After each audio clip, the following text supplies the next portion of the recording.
పద్యం ఉన్నది సమీర కుమార విజయంలో. ఈ నామం అనుకుంటే చాలా ఆయన లోకానికి వెళ్ళినట్టే.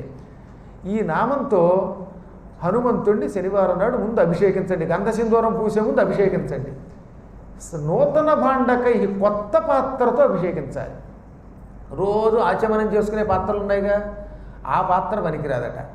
కుండ తెచ్చుకొని ఒక మట్టి పిడత కొత్తది శుక్రవారం నాటికే తెచ్చుకొని శనివారం నాడు దాంతో నీళ్లు పట్టుకొచ్చి ఆ కొత్త కుండలో నీళ్లతో అభిషేకం చేసినా, లేదా కొత్త రాగి పాత్రతో కానీ, ఇంకా వెండి ఉంటే మరీ మంచిది అనుకోండి, ఆ వెండి మీరు మళ్ళీ వాడుకొచ్చుకోవాలంటే గురువుగారికి ఇచ్చేయాలని పెంగలేదు.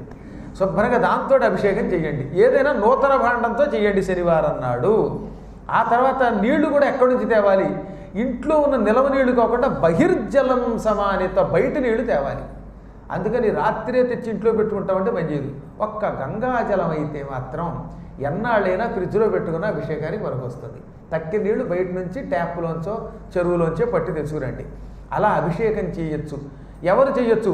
నారీ స్త్రీలు కూడా చేయొచ్చు. ఇంకా వాళ్ళు వీళ్ళు లేదు, బ్రాహ్మణ క్షత్రియ వైశ్య సూత్రాదులు అనే తేడా లేదు. భగవంతుడికి అంతా ఒకటే, కులం లేదు, మతం లేదు. ఎవడైనా భక్తితో చేయొచ్చు. మార్జయత్ ప్రతివాసరి. ఈ విధంగా హనుమంతుడిని ప్రతి శనివారం నాడు మళ్ళీ గుర్తుపెట్టుకోండి, సూర్యోదయానికి ముందు స్నానం చేయాలి, మంచి వస్త్రం కట్టుకోవాలి. తడి వస్త్రం పనికిరాదు, పొడి వస్త్రమే కట్టుకోవాలి. తర్వాత కొత్త చెంబు కానీ పిడత కానీ ఆ దాంతో నీళ్లు తీసుకొచ్చి హనుమంతుడి విగ్రహానికి అభిషేకం చేసి అప్పుడు అది తీర్థంగా తీసుకుంటే సంపూర్ణ ఆరోగ్యవంతుడు, సకల పాప విముక్తి కలిగిన వాడు అవుతాడు. ఆ తరువాత హనుమంతుడికి గంధసింధూరాన్ని లేపనంగా తయారు చేసిన నువ్వుల నూనెతో దాన్ని పూయండి. అదే గుళ్ళల్లో అయితే స్వయంగా అర్చక స్వామి చేసి పెడతారు మీ గోత్రనామాలతో, అప్పుడు దాన్ని బొట్టుగా పెట్టుకోండి. ఇలా చేస్తే మంచిది. ఒకవేళ ప్రతి శనివారం కుదరకపోతే ఒక 40 రోజులు పెట్టుకోండి. మండలాంతే భవేత్తస్య చింతితార్థం కులేసి ఒక 40 రోజులు కనుక ఎవడన్నా ఇలా రోజు చేశాడా ఇక వాడు సాక్షాత్ పరమేశ్వరుడు అయిపోతాడు. అనుకున్నది అయి తీరుతుంది. పిల్లలు పుట్టట్లేదు, ఇక వీడికి డాక్టర్లు తేల్చేశారండి వీడికి పిల్లలు పుట్టరన్నారు. అంతే కదా, అంత భయంకరమైన వంధ్య.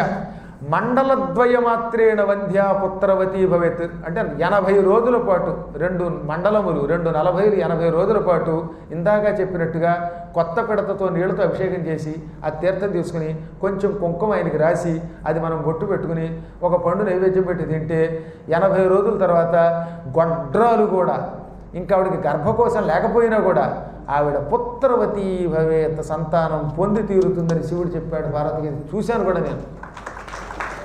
మా పీఠానికి ఒక ఆవిడ బెంగళూరు నుంచి వచ్చేది. 16 ఏళ్ళు అయింది పెళ్ళయి, పిల్లలు పుట్టరని చెప్పేశారు. భర్త గారికి శక్తి లేదట, ఆవిడలోనూ లోపం ఉందట.